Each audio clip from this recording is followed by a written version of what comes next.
Pikir-pikir lagi majikan saya, pas saya ceritain langsung ke saya, nggak ada ekspektasi sampai dia lapor kejadiannya sampai seperti ini gitu loh. Dan sekali lagi kasus pelecehan itu panjang. Iya ya. Panjang, Ya memakan waktu berbulan-bulan. Jadi harus siap mental dianya. Insya Allah dia sekarang udah mulai cool down ya, anaknya kayak yang ketakutan, yang tadinya diam, saya setiap hari ajak ngomong, saya orangnya cerewet, yang dia juga percaya sama saya banget ya, dari kalau kesahnya yang sama ibu begini dan begitu. Terus ibu dia yang di Indonesia tahu ibu dia nggak di Indonesia, Miss. Ibu dia ditinggal ibunya sejak umur 9 bulan di Malaysia. Okay. Sekarang udah menikah lagi dengan orang Cina di sana. Oh, oke. Berarti dia nggak ada orang di sekitar dia dong? Nenek, sekarang tinggal nenek. Cuma nenek. Makanya nenek saya tahu? Belum. Sebelumnya neneknya sedang shock ketinggalan 2 orang ini, yang si kakek sama bapaknya kan tinggal serumah. Sangat shock kayak gitu. Cuma yang saya kasih tahu dia baik-baik aja. Kita jangan dikasih tahu dulu. Belum waktu. Saya bilang sama dia bagaimana saya yang bicara. Soalnya dia itu kalau urutannya gimana, Miss? Keponakan atau apa ya? Keponakan. Kalau kakek saya sama kakek dia kakak beradik itu apa? Iya, menurut saya keponakan. Ya? Iya, sepupu apa keponakan nggak tahu. Nggak tahu. Kalau sepupu ya, bukan dari ibu? Nggak tahu. Ibu, pokoknya itulah ya. Yes, pokoknya itulah masih saudara. Keponakan sih kalau menurut pendapat saya. Itu lama ya dia kasusnya. Memang yang saya tahu dari beberapa kasus, karena dulu saya pernah ada. Kita nggak bisa, yang si korban nggak bisa memutuskan sudahlah gitu ya. Kamu mau mencabut? Misalnya. Bisa. Oh, terus kan kata pesertanya kan kemarin nemuin lawyernya dia, tanya ya hak-haknya dia apa aja gitu. Terus kata lawyernya dia. Lawyernya siapa? Pacar saya. Orang bule. Lawyernya. Dia bilang dia masih, kan saya tanya sama Pak Konjen ya, dia kata, Pak apa dia dapat hak-haknya dia yang maksudnya kalau dia seharusnya dia kerja terus dia kehilangan pekerjaannya, apa sih namanya, kayak tuntutan yang dia kehilangan pekerjaan itu apa namanya? Interminate itu? Bukan interminate udah dapat. Kompensasi, ya dapat nggak Pak Konjen, saya tanya. Maksudnya, terus sejauh itu nggak ada sih kayak gitu. Terus tapi kata lawyer bisa, tapi nggak apa namanya, civil claim. Civil claim ya. Apa itulah ya. Terus katanya ada gitu, terus saya juga nggak tahu banyak tentang kayak gini, baru kali ini. Iya, kalau kamu mau kasusnya semakin besar ya bisa dituntut semakin besar bisa, karena klaim kamu kehilangan pekerjaan. Tapi masalahnya kan prosesnya tidak semudah itu. Yang kasusnya Erwina aja nggak dapat berapa itu? Erwina yang disiksa itu kan itu masih menuntut itu belum selesai. Kan majikannya akhirnya deklarasi bangkrut kan itu majikannya. Jadi itu dipukul ya, beda dengan kasus seksual. Ini apa namanya, abuse ya? Termasuknya abuse apa? Bukan, pelecehan seksual ini. Ini juga pelecehan seksual ya, yang itu Erwiana? Oh, Erwiana agak abusing kan ya? Dipukul dia. Tapi kalau pelecehan itu abusing seksual apa? Sexual abusing. Sexual abusing. Apa harassment ya? Sexual harassment. Iya. Jadi itu saya ada satu anak kasus 2 tahun yang lalu kalau tidak salah. Majikannya itu pegang sini. Majikannya pegang sini, pegang pantat. Tapi nggak telanjang ya, nggak telanjang. Nah, anak itu telepon sama kita dan kita bilang, memang untuk pelecehan seksual itu sangat sulit terbukti. Iya. Terus Pak Konjen pun bilang gini, kamu sudah gak perlu membuktikan, biar Pak Polisi yang membuktikan. Lah itu yang saya takutnya semakin lama. Semakin lama, karena word against words. Sekarang imigrasi cuma ngasih 14 hari aja dan nggak usah bayar.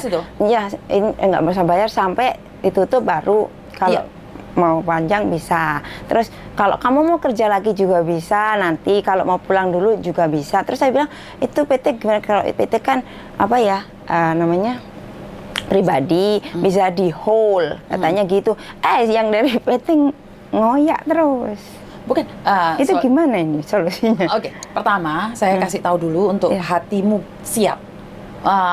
Hati si anak, si korban. Bukan. Untuk harassment. Itu kasusnya sangat lama, seperti yang saya ceritakan tadi. Anak saya itu pegang teteknya sama pantatnya, dan kita susah pembuktiannya dan kita nggak ada bukti, nggak mungkin dong pegang tetenya, tak fotoin gitu kan kan saya bisa, marah kan? sama agent kan, bagaimana kalau mau cari bukti waktu kita di gini-gini terus bentar ya singsang saya. Saya fotoin dulu gitu, nggak bisa. Jadi aku dengar anakku kayak gitu, aku selalu langsung bilang sama dia, bilang sama dia kamu sekarang pulang ke boarding house. Jadi kita minta sama anak itu untuk pulang ke boarding house. Jadi salah satu staf bilang pulang ke boarding house, kan datanya nggak ada, datanya kerja baru megang. Itu singsangnya? Singsang juga. Nah habis itu dia pulang paginya, dia masih baru kerja 3 bulan kalau nggak salah di Quarry Bay itu majikannya kalau nggak salah, karena saya nuntutnya itu waktu itu di labor Tai Kusing. Habis itu anak itu pulang boarding house, majikannya pagi-pagi ke kantor ngamuk-ngamuk. Mereka berdua singsang dada itu, singsangnya diem. Dadanya ngamuk-ngamuk. Kan kita nggak bilang sama saya gitu.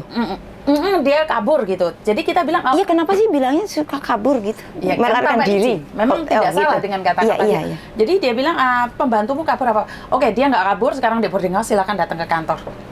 Oke, silakan datang ke kantor, majikannya mau marah-marah. Yang cewek. Yang lakinya diem.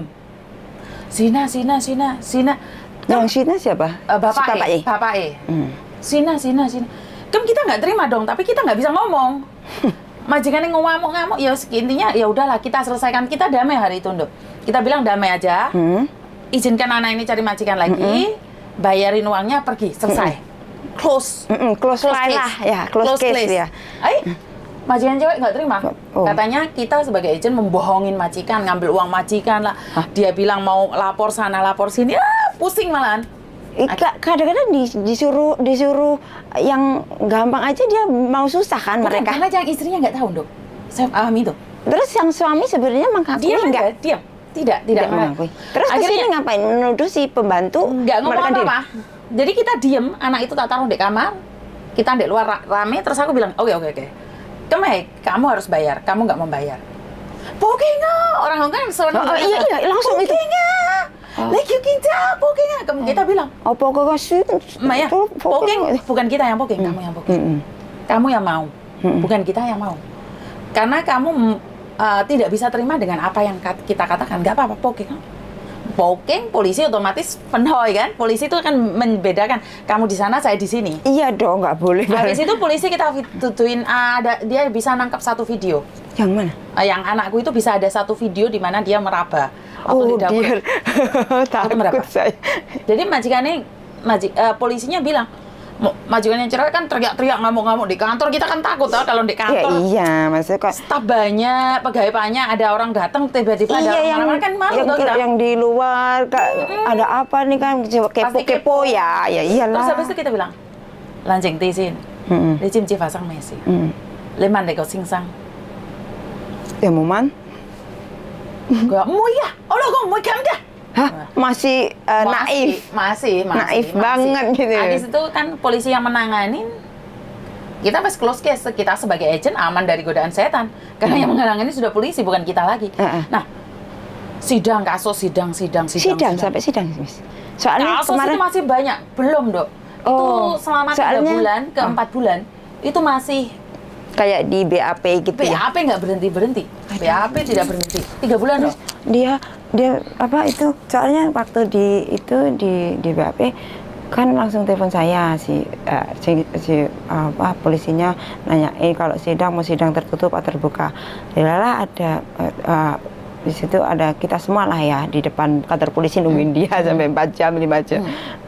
Terus Mbak saya nggak tahu apa-apa nih gimana. Terus saya tanya, majikan saya itu nggak tahu apa-apa. Terus saya sidang tertutup aja gitulah. Nggak ada yang tahu. Iya. Bukan, aku cerita yang tadi. Itu pun nggak selesai sampai 3 bulan. Iya makanya saya kasih. Masuk ke 4 bulan nih? Anakku nggak kuat. Oh ya Allah. Dia kuatnya gimana? Iya makan tidur nggak boleh bekerja. Dan makanya nggak boleh kerja. Kita nggak boleh keluar Hong Kong. Dan jatuhnya dia sakit. Ya Allah. Jatuhnya dia sakit. Akhirnya dia punya penyakit apa gitu loh. Jatuhnya dia sakit. Mungkin terlalu kepikiran dan nggak bisa kerja. Biasanya ya aduh ya itu minta memang nggak dikasih tahu kejadian begini. Enggak. Oh ya iya itu. Kan ya dia juga kita nggak boleh memberitahu. Iya. Habis itu dia give up dan dia minta sama polisi pulang Indonesia dan close file. 4 bulan. Kalau kita yang mau close file gitu bisa? Bisa. Kapan saja? Kapan saja. Tapi kita masih bisa ke sini. Seharusnya bisa, karena soalnya saya sudah anak saya ini penyakitan, jadi dia nggak balik ke sini. Kalau misalnya dia nggak pulang ke Indonesia terus langsung cari majikan, bagaimana Miss? Terus majikannya, misalnya majikan saya lah yang mau, kan suruh jagain Bobo tapi masih bulan 5, tapi nggak, insya Allah kalau mau close file atau enggaknya, maksudnya atau sudah selesainya kalau sebelum bulan 5 misalnya, ya udah selesai lah misalnya, kita harapannya lah ya.